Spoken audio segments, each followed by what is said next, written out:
Conversación y análisis con punto de vista. Aquí comienza Reunión de Pauta, con la conducción de Sebastián Aguirre.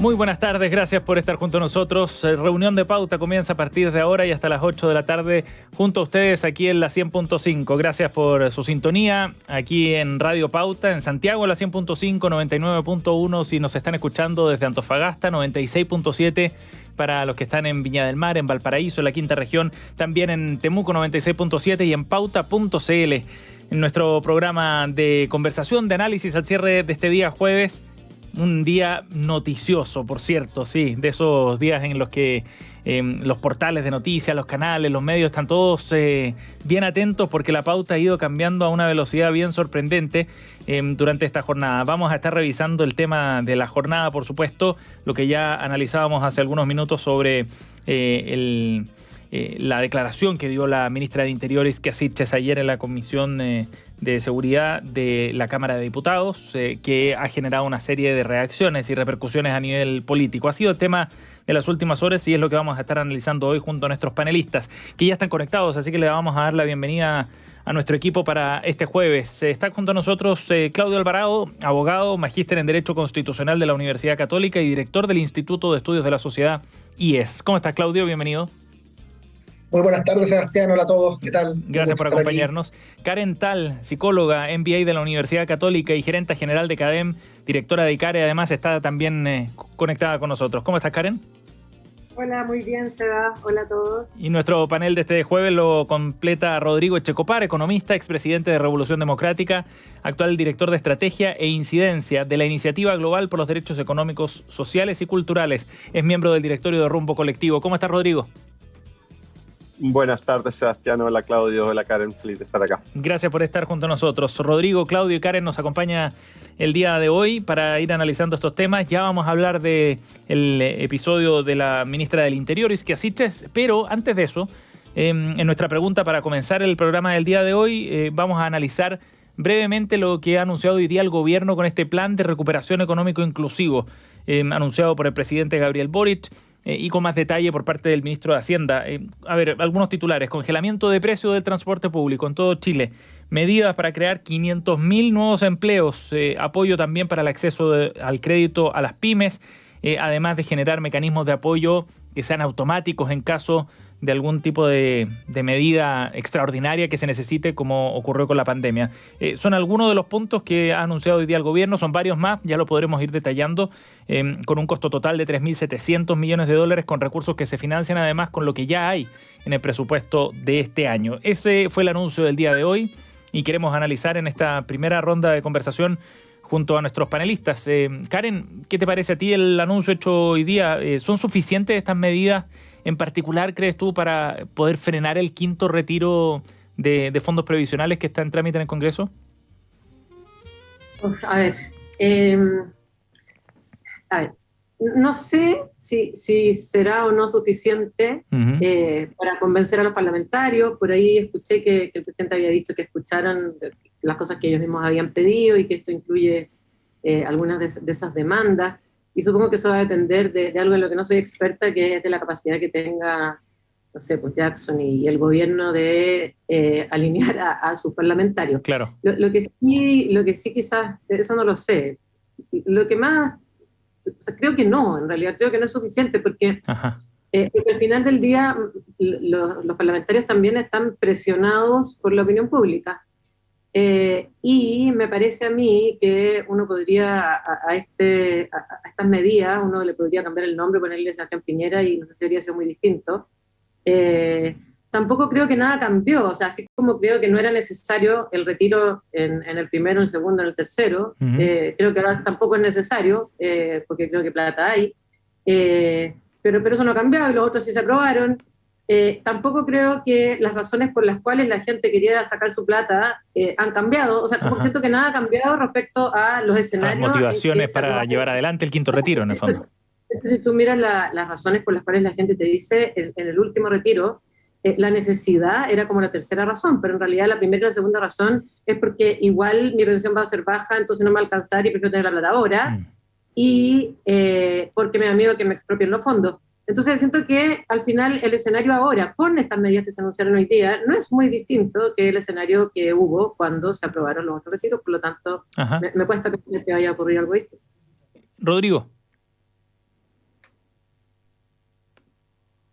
Está silenciado, parece. A ver, ahí sí, ahora sí. No le había chuntado la tecla. Yo creo que es una buena pregunta y yo igual la dividiría en dos partes. O sea, primero, miremos la parte económica, el plan que se presenta, y por otro lado, bueno, ¿qué significa eso respecto al quinto retiro y otros elementos más hacia el futuro? Mi impresión es que primero esto era necesario.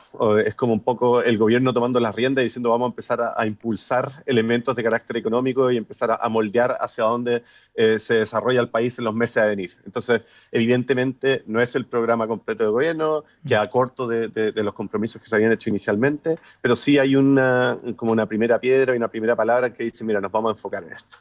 Yo creo que Karen tiene razón, aquí no hay así medidas que uno diga, estos son completamente distintos a los que se podrían haber presentado en el pasado, excepto en algunos casos en que yo creo que se dan señales de giro. Por ejemplo, ¿cómo cuál? En la red local de cuidados, ¿no es cierto? Y que pareciera ser como se está empezando a establecer un sistema nacional de cuidados, se está empezando a expandir, que es uno de los compromisos que planteó el gobierno. Por otro lado, se plantea la intención de fortalecer o exigir mayor competencia en el mercado del gas. Entonces, algo que no se había abordado en el pasado y que había sido un tema muy sentido dentro de la ciudadanía, bueno, se plantea acá y hay que ver cómo se desarrolla eso finalmente. Sí. Y por último, el salario mínimo. Hay un compromiso, ¿no?, de llegar a 400.000 pesos durante este año y eso también pareciera ser como una dirección un poco más de giro.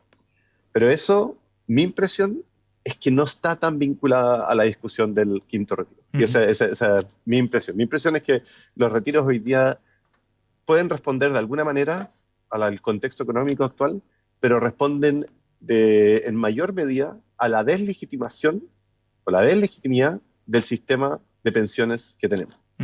Y a menos que haya una propuesta en serio de reforma profunda del sistema de pensiones que vuelva a reconstruir la legitimidad en torno a eso, va a ser muy difícil de ir frenando los retiros.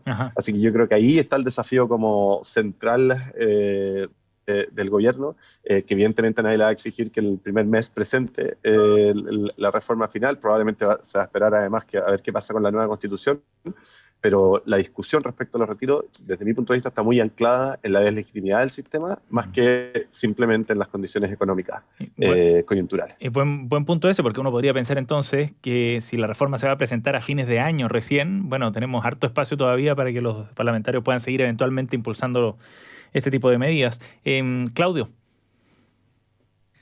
Sí, efectivamente es muy pertinente la distinción entre el análisis de las medidas mismas y, por otro lado, cuál sería su efecto respecto a la discusión de los retiros. Y en ese sentido yo comparto la distinción. El análisis de las medidas en general es positivo, son muy recientes, pero la verdad es que de lo que se ha podido observar en las últimas horas, han sido en general bien valoradas. Economistas de distintos signos rescatan de que pone el foco en el lugar adecuado, apoya la formalidad. Efectivamente, como decía Karen, tienen bastante relación, hay mucho de continuidad con la lógica de ayudas sociales vinculadas o de equilibrio con responsabilidad fiscal de los gobiernos anteriores. O sea, en ese sentido yo creo que las medidas en su contenido están, de lo que se puede decir sin ser experto en la materia, están bien orientadas y han sido bien recibidas. Pero tal como decía Rodrigo, el debate en torno a los retiros hoy día corre por un carril separado, digamos, va por otro lado, en el cual uno de los factores es la legitimación del sistema, otro de los factores, a mi juicio, más importantes en la discusión de este retiro en particular es el modo en que quedaron casados los diputados, los parlamentarios del actual oficialismo, entre una agenda muy irresponsable en favor de los retiros del año pasado y ahora se ven obligados a apoyar al gobierno actual. Entonces, yo creo que hay otros factores políticos y de contexto que influyen más en la discusión de los retiros que estas medidas que puede poner el gobierno sobre la mesa, porque lo cierto es que desde el punto de vista técnico, incluso antes de estas medidas, ya estaban todos los antecedentes que invitan a rechazar el quinto retiro pensando en el propio bienestar de las familias chilenas, digamos. O sea, esto es muy paradójico, y con esto cierro la idea. Aquí las mismas personas a las cuales supuestamente se quiere ayudar con los retiros son al final las principales perjudicadas por la inflación y por los otros efectos que esta agenda de los retiros de los fondos de pensiones va generando. Entonces, en ese sentido, son discusiones paralelas y es de esperar que prime la responsabilidad y que los retiros, no por esto, sino que por todo lo que esté en juego, se terminen rechazando. Vamos a ver cómo reaccionan los parlamentarios. Por ahora no ha habido grandes giros, ¿no?, de aquellos que están impulsando efectivamente con más notoriedad quizás este quinto retiro. El proyecto, como veíamos ayer, ya está refundido, así que comienza su trámite, queda listo para estar en tabla. No viene fácil esa negociación ahí entre los parlamentarios oficialistas y el gobierno. Estamos con Karen Tal, Claudio Alvarado, Rodrigo Checopar. Ustedes nos escuchan aquí en la 100.5 en este capítulo de Reunión de Pauta. Y vamos a ir a nuestro tema de fondo y nos vamos a detener varios minutos en conversar sobre lo que ha ocurrido el día de hoy respecto a Isquia Siches. En realidad esta historia parte la tarde de ayer, miércoles, porque la ministra del Interior había planteado en una instancia formal en la Cámara de Diputados, en la Comisión de Seguridad en particular, dijo que el problema es que identificamos que uno de los aviones que se hicieron con el traslado de ciudadanos venezolanos expulsados, a eso se refiere, se hicieron, por ejemplo, a Venezuela, retornaron con las mismas personas. Denunciaba en el fondo que no existía claridad dónde estaban esas personas en la actualidad, cuestionó también el resultado de ese viaje y de las operaciones que se habían realizado en esta materia. El ex ministro del Interior, Rodrigo Delgado, fue el primero a través de redes sociales en llamar la atención sobre esto. Dijo que tenía que entregar los antecedentes porque era una denuncia falsa, y de ahí en más vino toda una escalada. Isquia Siches rectificó rápidamente a través de redes sociales, pero no fue suficiente para frenar la oleada de críticas que ha venido después, desde la oposición, fundamentalmente con ideas sobre una acusación constitucional, interpelaciones y otras propuestas para pedir explicaciones formales en la Cámara. Lo cierto es que ha quedado algo cuestionada la ministra del Interior. Tuvo que reunirse, de hecho, esta mañana con el presidente Boric para explicarle qué es lo que había ocurrido, y vendrán seguramente más reacciones, pero es un hecho político bien relevante que queremos analizar hoy día. Claudio, ¿cómo crees tú que afecta esto al gobierno y a la figura de la ministra del Interior, Isquia Siches en particular? En primer lugar, para responder a esa pregunta, me parece que hay que poner el contexto en el cual se inserta este grave error que ella cometió. Uh-huh. Y ese contexto es que en apenas un mes de gobierno, que en rigor no se cumple, ¿cierto? Aún no estamos a 11 de abril, han sido varias las salidas de libreto muy desafortunadas, por desgracia, de la ministra Siches. Si hacemos, digamos, un rápido repaso, estuvo el viaje fallido a Temucucuy, estuvo la polémica con el Poder Judicial respecto a su supuesta discriminación, está el tema del Gualmapu y sus repercusiones internacionales. Entonces, claro, hay claramente un patrón común que quizás tiene que ver también con esto que había confesado de modo autocrítico el diputado Vinter, esta cierta compulsión tuitera o compulsión más en general de hacer declaraciones que no tienen mucho que ver con estar en cargos como los que son el Ministerio del Interior, el gobierno en general, y ese es un contexto que ya dificulta mucho la situación de la ministra. ¿Cómo se explica esto? Y para responder bien la pregunta, yo creo que hay un problema de, digámoslo así, de inconsciencia de ejercer el poder político que tiene que cambiar, porque la ministra no parece consciente, en particular hablando de ella, de lo que implica ejercer el poder, de lo que implica estar en la moneda. Pero también acá se abre una pregunta respecto a hasta qué punto esto también golpea al presidente Boric, porque mi impresión es que esto no es solo un problema de la ministra, no obstante han sido muchos sus errores, sino que también en la medida que ella no rectifique, en la medida que el escenario no cambie, es que se va a poner en tela de juicio el diseño del comité político del presidente. Y esto a mí me ha llamado mucha atención, quizás por la popularidad momentánea de Isquia Siches, del mismo presidente Boric, uh-huh. que no se haya reparado en el asunto, y es que el presidente Boric repitió el mismo libreto, aplicado a sus circunstancias, por supuesto, repitió el mismo libreto, el mismo tipo de comité político que tanto Michelle Bachelet como Sebastián Piñera vieron rápidamente fracasar, y que consiste en poner en los cargos principales a personas que están ahí no por su tonelaje político, sino que por razones de exclusiva confianza personal. Ajá. O sea, hay personas que tienen militancia partidaria, en su minuto lo tenían Andrés Chadwick, lo tenía Gonzalo Blumel, lo tenía Rodrigo Peña y Lillo, en este caso también hay personas que tienen militancia partidaria, como es el caso de Giorgio Jackson o de Camila Vallejo, pero el factor principal por el que están ahí en la moneda no es ese. No están representando fuerzas políticas, no tienen todos un tonelaje equivalente, sino que están ahí por pertenecer a los círculos de confianza personal del primer mandatario. En el pasado ocurría con los que mencioné, ahora ocurre con los miembros del comité político, particularmente con la ministra Sichel, y eso es muy peligroso. O sea, la pregunta que surge, y que este cúmulo de errores puede abrir si no se rectifican, es si para gobernar basta tener personas en la moneda basadas en la confianza personal, o si no se requiere una mezcla de miradas, perfiles y trayectorias donde el factor principal sea el vínculo político. Cierro con este ejemplo. Sí. José Miguel Insulza y Ricardo Lagos no se llevaban bien en términos personales, no eran grandes amigos, y sin embargo lograron construir una buena dupla de conducción de la moneda para lo que eran las circunstancias de ese entonces, justamente porque el factor predominante era la relación política. Personas de peso, de trayectoria, de miradas complementarias que lograban juntos empujar el buque a partir de ese complemento. Entonces, la gran pregunta, creo yo, es hasta qué punto esta serie de errores, si es que no se rectifican, va a llevar al presidente a decir este diseño es el adecuado. Chuta, parece que tiene más problemas de lo que pensábamos los primeros días. Karen. Sí, yo quiero sumarme también a cómo partió hablando Claudio respecto del contexto en que esto ocurre.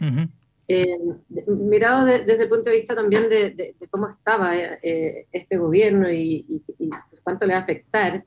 Este gobierno rápidamente ha ido bajando su aprobación en la opinión pública.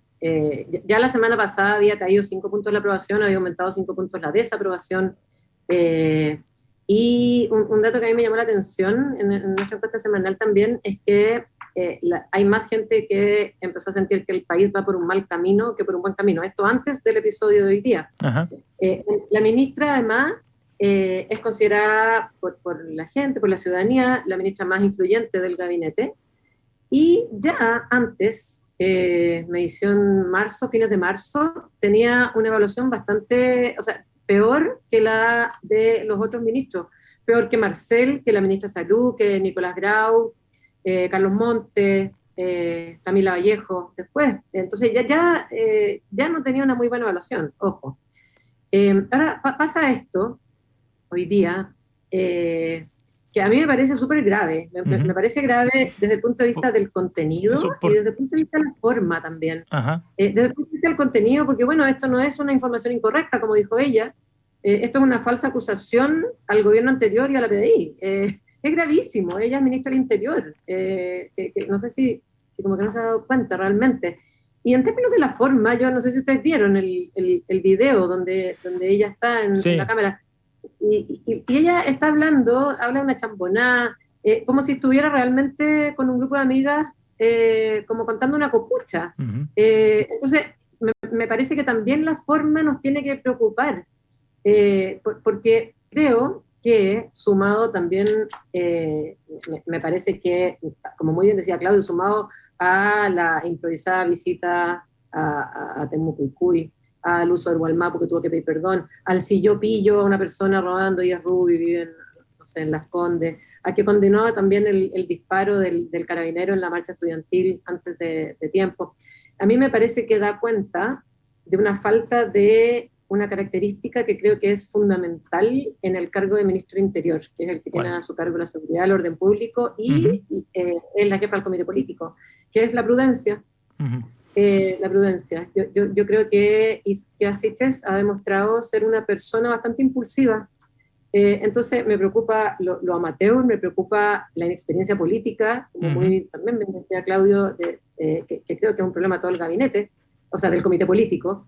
Pero creo que hay una característica de ella, que es la impulsividad, que le juega terriblemente en contra en este cargo y creo que no va a durar mucho. Vamos a analizar de inmediato lo que significa esto también para el diseño y para la conformación del comité, pero escuchemos a Rodrigo Checopar también sobre su punto de vista. Rodrigo.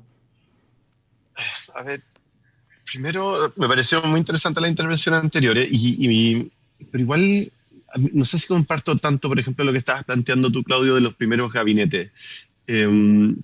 Porque yo diría, ninguno de estos tres ministros que son Isquia Siche, Giorgio Jackson y Camila Vallejo, uno podría decir son Peñailillo o Blumel, que en general hicieron su carrera como detrás de otro liderazgo y fue solamente confianza personal. Acá son tres liderazgos que creo que se han curtido construyendo organizaciones, en la exposición pública. Entonces, no sé si comparto tanto esa mirada de que es un gabinete como de exclusiva confianza nomás y no han sido dirigentes políticos y sociales en su propia lid.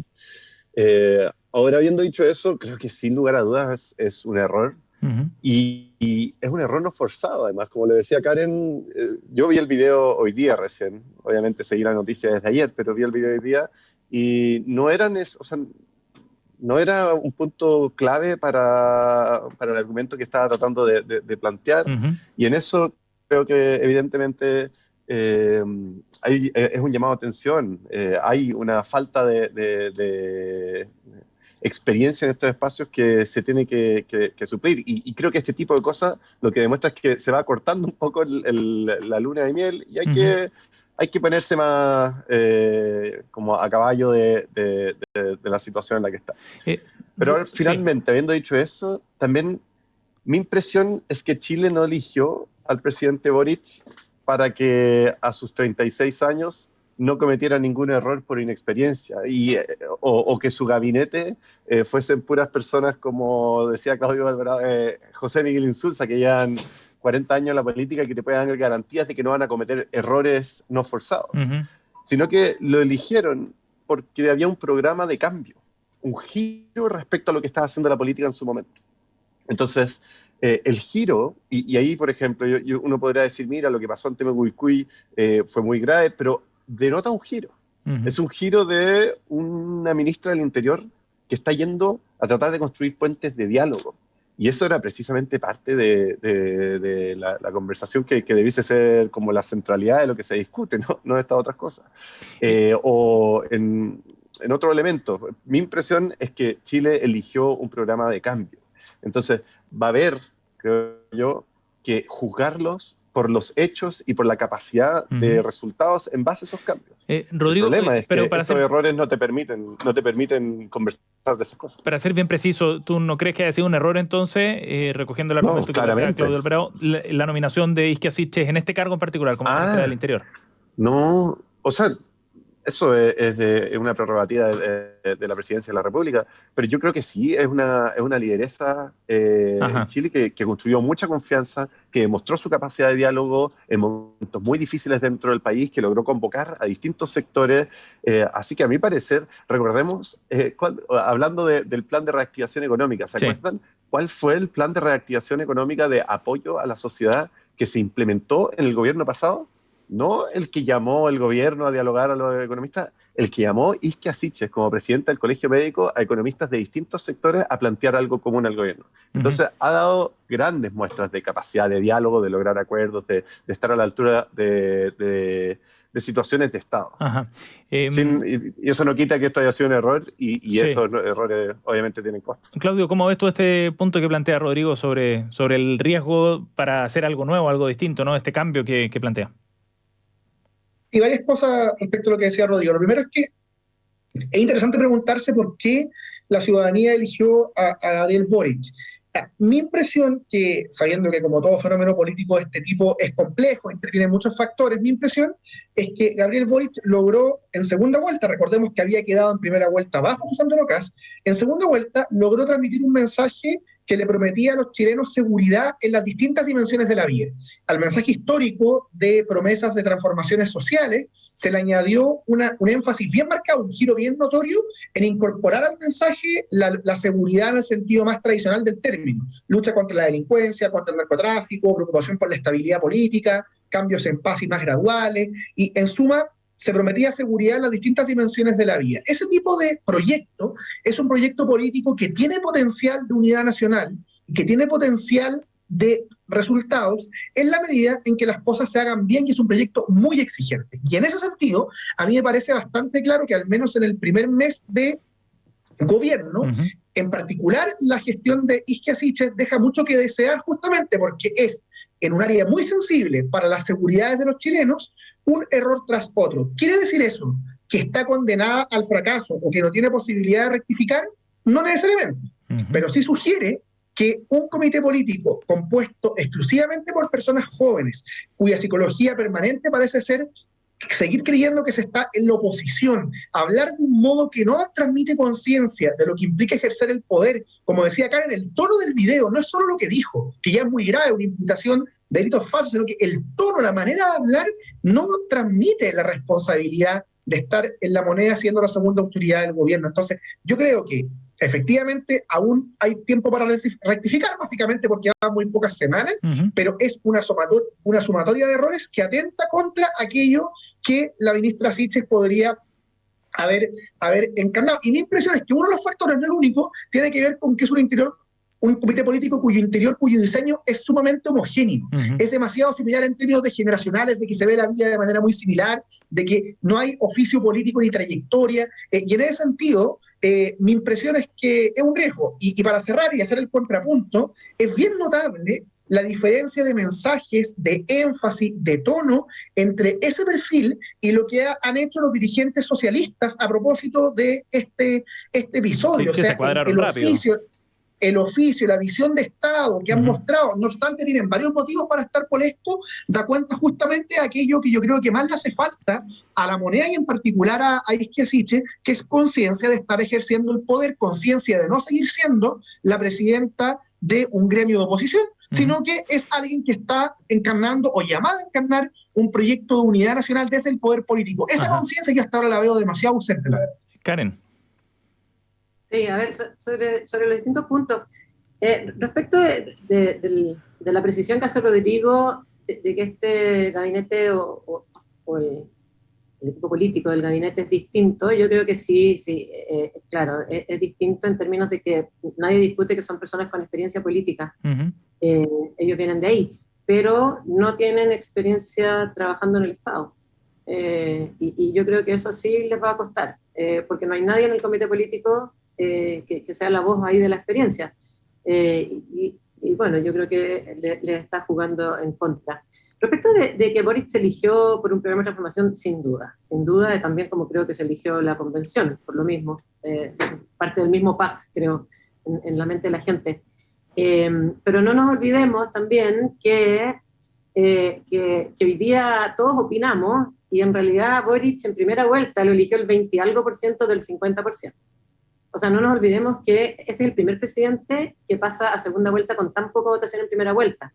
Entonces, el 20 y algo por ciento, no me acuerdo exacto cuánto fue en la primera, de la mitad que votó, en verdad, es una base de apoyo incondicional bastante chica.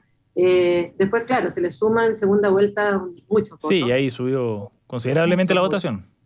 Pero esa gente es gente que no estaba tan enamorada del programa de Boric desde el inicio como para votar por él en primera vuelta. ¿Y eso qué significa en términos de apoyo ahora, Karen? Significa menos paciencia, pues significa que yo creo que la base de la primera vuelta son los incondicionales, son los Boric lovers, son los que lo van a apoyar igual. Pero me parece que esos creo que 2 y tantos millones de votos que se suman en segunda vuelta no son incondicionales. Por lo tanto, yo creo que vamos a tener un problema de desaprobación importante. Estamos ya esto está cayendo, la gente está enojada, esto no está bien. Y también respecto a Isquia Siches, yo estoy de acuerdo en que es una buena lideresa, como bien dice Rodrigo, y también me parecía que era una buena comunicadora, pero las personas no son buenas en todo. Hay personas muy buenas en algo y malas en otras cosas, y creo que es súper distinto ser oposición que ser gobierno, y creo que es súper distinto ser dirigente gremial que ser ministra, y ser ministra del Interior. Sí, insisto, es el segundo cargo más importante, está a cargo de la seguridad, del orden público, y de liderar políticamente al gabinete. Es un cargo importantísimo. Entonces me parece que no es lo mismo. Y a cargo de varios temas que son hoy día prioridad, como decíamos, a nivel ciudadano también. Rodrigo, antes de irnos a la pausa, ¿por dónde crees tú que puede pasar el cambio que le permita volver a sentarse en el cargo a Isquia Siches? Yo aprovecharía como de levantar un poco la mirada en este tema. Y ahí yo diría, recordemos dónde llega, a qué Estado o instituciones políticas llega este gobierno. O sea, nosotros venimos con una deslegitimación de la política que viene hace harto tiempo, pero que ha sido una caída brutal durante el último gobierno. Entonces, hay un desafío, y ahí planteándolo desde el punto de vista creo que fue 24% en primera vuelta del presidente Boric, hay un desafío general de la política de lograr reconstituir confianza en las instituciones y en la capacidad del pacto social de representar los distintos sectores de la sociedad. Y eso es un desafío mayúsculo, ¿ya? Yo lo que plantearía en esto es que el desafío del gobierno es demostrar que su giro, su cambio respecto a lo que fue la política del pasado, es capaz de entregar resultados. Entonces, yo lo que pensaría es, evaluemos los errores no solamente como los chascarros o como no sé, porque yo no sabría cómo ni siquiera describir lo que pasó ayer, porque en verdad ni siquiera era un punto que era relevante para el argumento que estaba haciendo la discusión, lo que me parece más grave aún. Pero sino sobre errores políticos, ¿no es cierto? Porque, por ejemplo, cuando se recuerda la foto del expresidente Piñera con el senador Felipe Cas, con las tanquetas atrás de la Araucanía, decía, mira, aquí venimos a enfrentar el problema de la violencia en la Araucanía. Eso, desde mi punto de vista, es una manera de enfrentar un problema que fue un fracaso, ¿ya? Entonces eso no es un chascarro, eso es una decisión que tiene una consecuencia y que uno puede evaluarla en base a eso. Mi impresión es que el desafío que tiene el gobierno hoy día es en sus decisiones sustantivas, es decir, en su apuesta por el diálogo en la Araucanía, o en su apuesta en la modernización de la policía en cuanto a derechos humanos, pero también en capacidad investigativa, cómo eso se traduce en un país más seguro, en un país más libre, un país más tranquilo. Y eso, para eso, tiene que dejar de que las noticias sean estos temáticas y que pasen a ser los temas de fondo que hay que abordar. Sí, efectivamente. Bueno, vamos a seguir este tema porque seguro que va a marcar también los próximos días. Pueden haber repercusiones también desde el punto de vista de los equipos del gobierno en relación al episodio que ha protagonizado la ministra Isquia Siches y ver también qué es lo que hace la oposición con este hecho, ¿no? Hubo algunas advertencias o amenazas de llevar esto más allá, alguna interpelación o alguna acusación constitucional. Estamos junto a Rodrigo Echecopar, Claudio Alvarado, Karen Tal, nuestro panel de este jueves aquí en Reunión de Pauta. De lunes a viernes, a partir de las 8 de la mañana, conoce 4 miradas globales que buscan interpretar los temas más relevantes del debate en Chile y el mundo. Escucha Marcando Pauta, aquí en la 100.5. Vamos al corte, ya volvemos.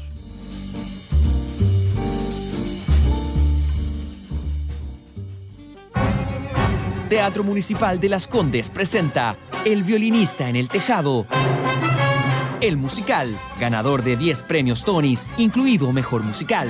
Alegría, familia, risas y por sobre todo, tradición. Con Daniel Muñoz, Sara Pantoja, Francisco Daño Beitía, José Antonio Raffo, junto a un gran elenco. Venta de entradas a través de www.tmlascondes.cl y en las boleterías del teatro. El violinista en el tejado, el musical, desde el 21 de abril. Produce Darshan Teatro. Invita. Pauta.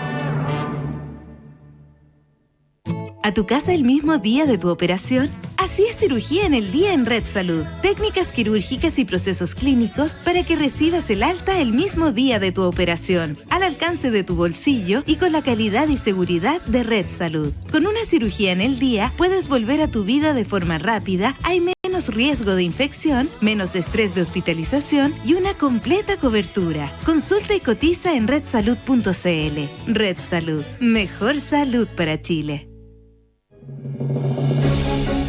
De lunes a viernes a las 8 de la mañana, sé parte de una conversación de verdad.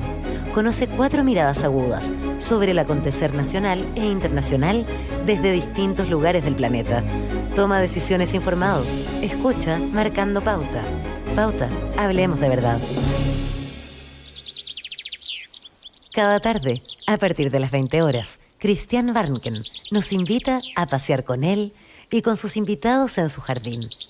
Media hora de conversaciones y reflexiones. No dejes de escuchar los sonidos y palabras de Desde el Jardín. Pauta, hablemos de verdad.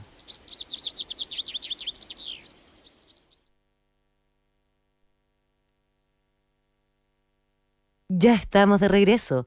Escuchas Reunión de Pauta. Pauta 100.5.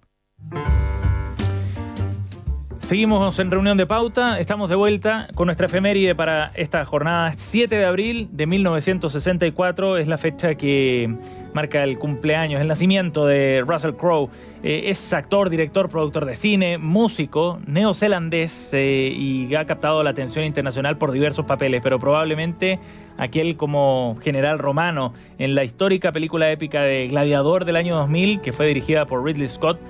Fue el que le dio un salto a la fama a Russell Crowe. Ganó múltiples premios, incluyendo de hecho un premio Oscar al mejor actor por esa cinta.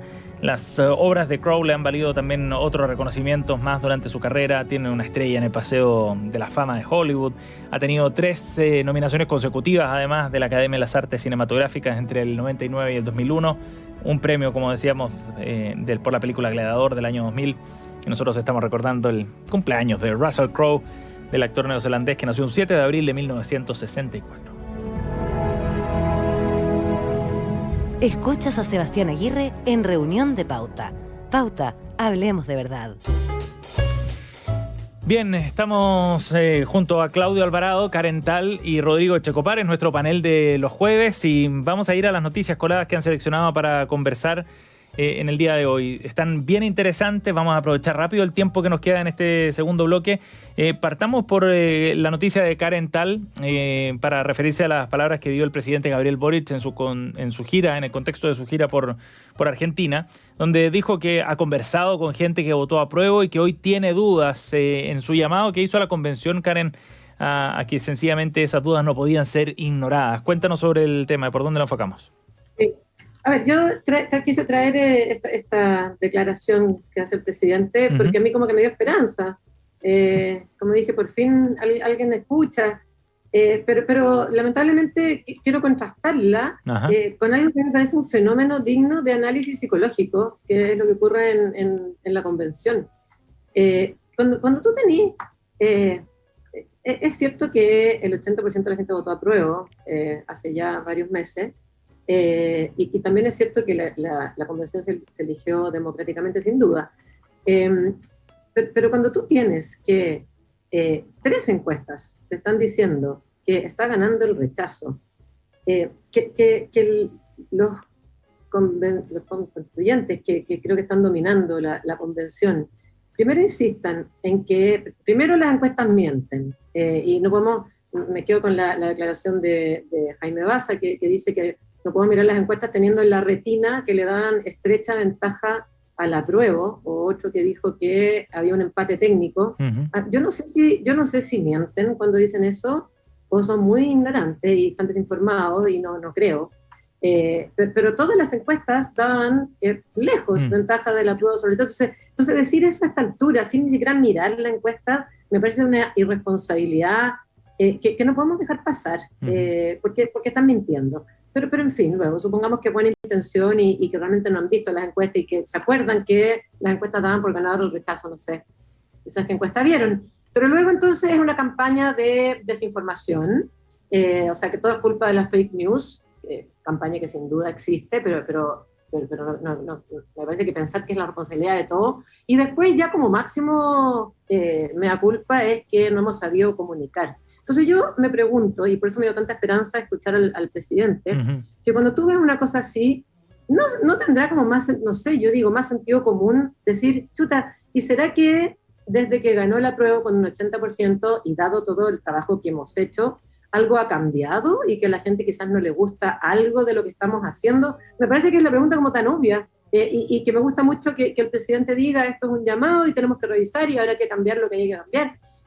Pero me llama mucho la atención que eso no sea una posibilidad. Entonces es como si el 80% que aprobó es algo que va a quedar ahí para siempre, y da lo mismo lo que ellos hagan en el camino, ese mismo 80% tiene que votar a prueba, y si no, todo es mentira. A mí me parece un fenómeno realmente digno de análisis psicológico. ¿Y por qué lo traigo? Porque me preocupa, porque a mí me preguntan, como nosotros nos dedicamos a las encuestas, si creo que esto que pasó, que se dio vuelta, el rechazo con el apruebo, es algo que se va a mantener o no.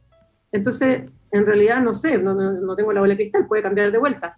Pero lo que sí me parece, y porque yo no me preocupa que gane el rechazo, porque creo que vamos a tener un escenario súper complicado, creo que si la respuesta de la convención es vamos a seguir haciendo todo igual porque lo estamos haciendo fantástico, no veo por qué la tendencia que viene cayendo el apruebo, subiendo el rechazo, no veo razón por la cual pudiese cambiar y creo que vamos a estar en un escenario complicado. Entonces me dio esperanza escuchar al presidente y espero que la convención también lo escuche. Rodrigo, Claudio, sus comentarios.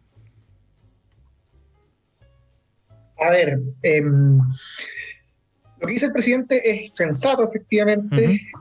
La pregunta es si no llega tarde, porque por un lado es una declaración del presidente que se da en un marco en que él mismo ha tenido distintos pronunciamientos.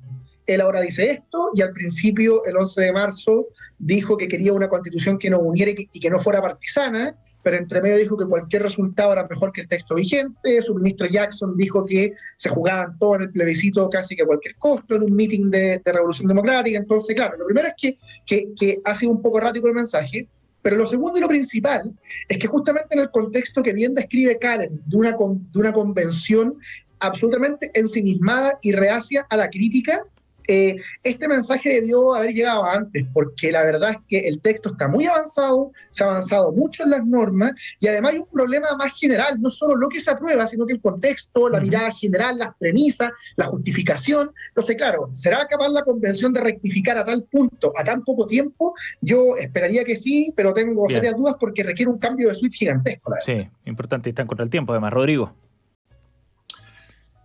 Bueno, para variar, voy a ser un poquito menos... Está bien, adelante. Fatalista. Hoy día estuvimos en la convención porque estamos organizando un encuentro, así que ahí pudimos conversar con algunos de los convencionales.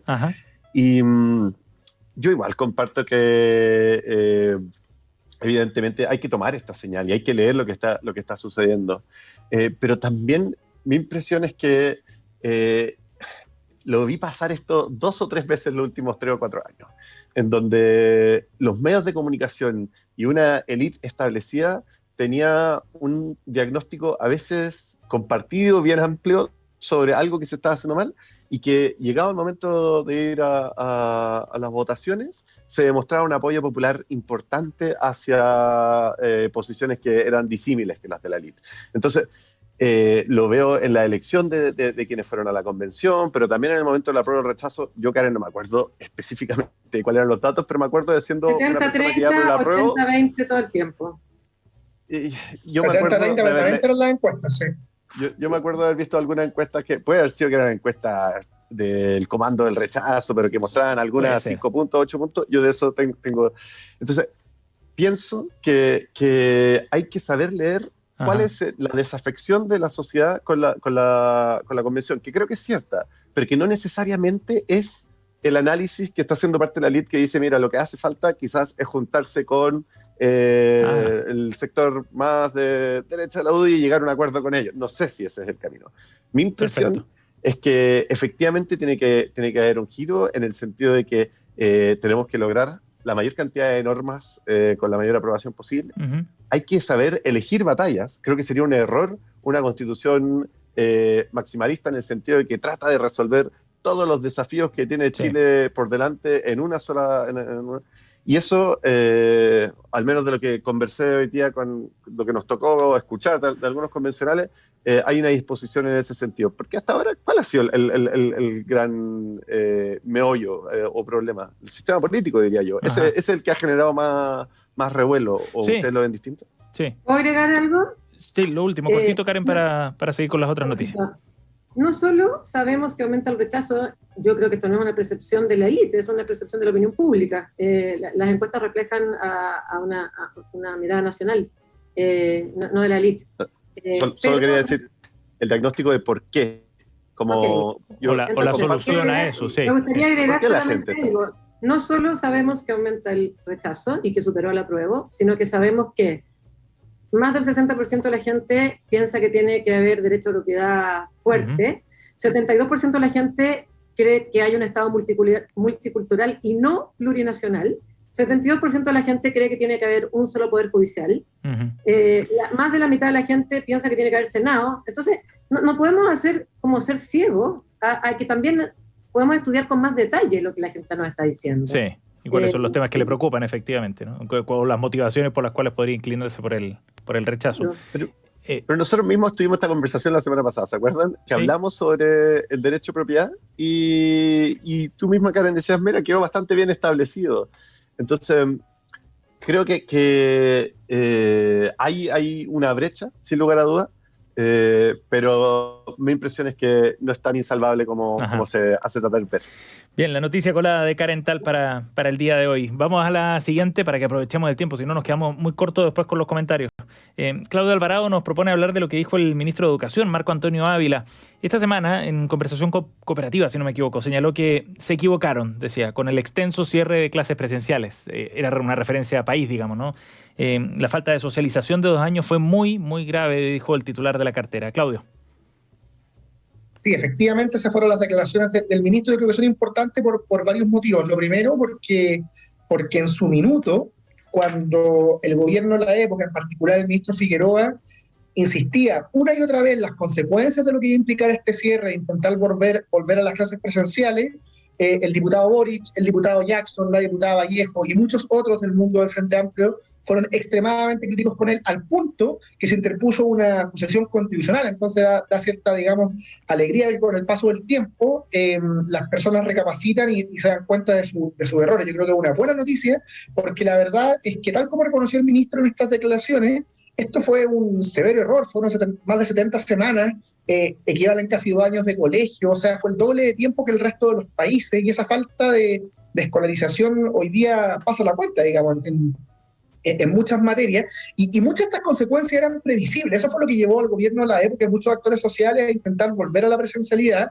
y hubo un rechazo sistemático de los mismos que hoy día están en el gobierno. Entonces yo encuentro que es bueno que se rectifique de este modo, pero al mismo tiempo debería llevar, yo creo, que a una disculpa un poco más, digámoslo así, políticamente significativa, dada la dureza por la que se trató en su minuto el ministro Figueroa y dado lo grave que son las consecuencias de este encierro de tantos años.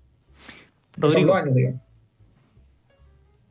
No, yo comparto la centralidad, la importancia de la presencialidad de las clases, y quizás el único comentario que agregaría ahí sería que una de las críticas principales que se le hizo al ministro Figueroa en el momento fue la falta de diálogo con los actores sociales relevantes para algo de estas características. Entonces, siempre había una disputa con el colegio de profesores. ¿O se acuerdan cuando el gobierno anterior armó esta mesa de diálogo con los actores sociales respecto al tema de la pandemia? Sí. Y después los mismos actores sociales que estaban ahí empezaron a decir, oye, pero si esta mesa no sirve para nada porque están tomando las decisiones en otro lado. Entonces, ahí en ese sentido, compartiendo la centralidad que plantea Claudio sobre la presencialidad, creo que ahí sí se está notando un poco el giro que está planteando este gobierno respecto a el diálogo como un mecanismo para lograr acuerdos y poder tomar decisiones que son importantes para la sociedad. Pero ojo que el colegio de profesores todavía mantiene una cierta mirada crítica. Tampoco le gustó, digamos. No mucho. De hecho, rebatió al ministro de Educación por estas declaraciones. Pero ha sido distinta la relación. No, seguro. Es más feeling político, sí, eso está claro. Karen. A ver, yo, encuentro que es tan importante que los niños vuelvan a clases, tan importante que creo que tenemos que quedarnos con lo más importante, que es, qué bueno que estemos todos de acuerdo, fantástico, porque creo que los que se están perjudicando son los niños y los efectos son graves. Entonces, si ya estamos todos de acuerdo, lo celebro, básicamente. Lo único que también quizás agregaría es que yo creo que estas vueltas de como que antes abrir los colegios era como casi matar niños y matar profesores porque todos se iban a morir, y de repente ahora nos equivocamos y lo mismo con los retiros. O sea, antes los retiros porque el pueblo tenía hambre, resulta que ahora el pueblo ya no tiene hambre. Yo creo que estas vueltas de carnero lo único que hacen es aumentar más el desprestigio y la desconfianza respecto de la política, porque es un poco chistoso. O sea, da como que es increíble cómo depende de dónde están parados, qué es lo que opinan, y la gente como le da como desesperanza y desconfianza respecto de cómo es la política, y eso es malo, creo.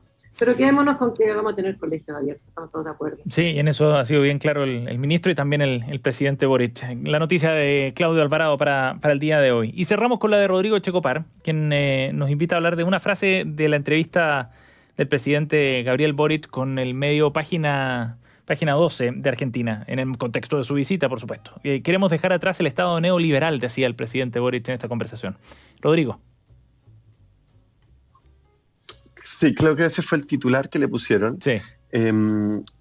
Pero yo planteé la noticia porque creo que estos son interesantes ver esta visita de Estado y qué es lo que plantea el presidente en esa visita. Ajá. Entonces, da una entrevista, da 2 o 3 entrevistas a medios argentinos. Y está interesante ver qué es lo que está poniendo sobre la mesa, porque desde mi punto de vista las relaciones exteriores de un país se mueven lentamente, son como giros como de barcos grandes que de a poquito se va viendo como la nueva dirección que va a tomar. Y aquí se ve como un adelanto de esa dirección. Y se plantean algunas cosas que desde mi punto de vista son relevantes. Uh-huh. Uno, una profunda vocación latinoamericana, que es algo que creo que se había perdido. Y creo que desde mi punto de vista es acertada, porque Latinoamérica comparte sistemas económicos medianamente similares, extractivos, con desigualdades que responden a estructuras sociales similares. Creo que hay mucha importancia de eso. Y 2, plantea algunas temáticas concretas de cooperación, y una que es muy de avanzada. Habla en una de las entrevistas que da en Argentina sobre la importancia de la cooperación tributaria internacional y el rol que puede jugar América Latina ahí, haciendo referencia a la discusión que inició el año pasado el presidente Biden sobre el impuesto mínimo global. Uh-huh. Y esto es algo que está recontraestudiado de cómo los paraísos fiscales han presionado a la baja las tasas tributarias de todos los países y han reducido las arcas fiscales de los países porque las multinacionales son capaces de trasladar sus beneficios a otros lugares.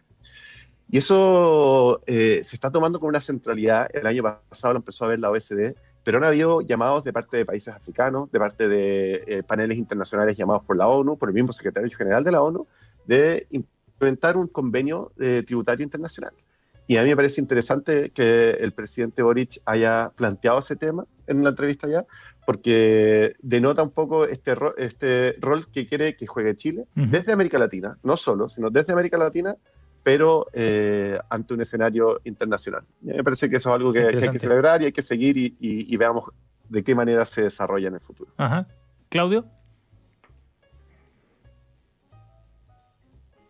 Sí, efectivamente, tenía varias declaraciones interesantes en la entrevista de Gabriel Boric. Yo diría que el principal desafío que enfrentan estos distintos propósitos que Rodrigo resume tienen que ver con los detalles, ¿cierto? Y el mejor ejemplo es el titular con el que se quedó este medio. Sí. Hoy día hablar de neoliberalismo es hablar de muchas cosas y al mismo tiempo de nada, si es que no se aterriza bien en específico qué es lo que se quiere hacer, cómo, cuándo. O sea, hay un desafío del punto de vista de la concreción de las políticas públicas que se busca llevar adelante, de la garantía de que los cambios sean hechos de manera sostenible. Y ahí el presidente Boric, en lo que yo creo ha sido una de sus mejores decisiones, puso al ministro Marcel en el Ministerio de Hacienda como una garantía de seriedad técnica, pero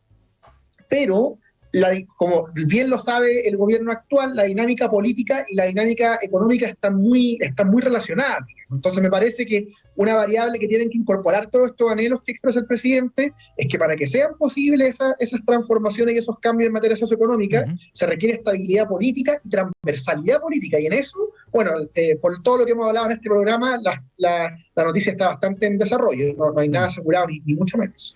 Karen.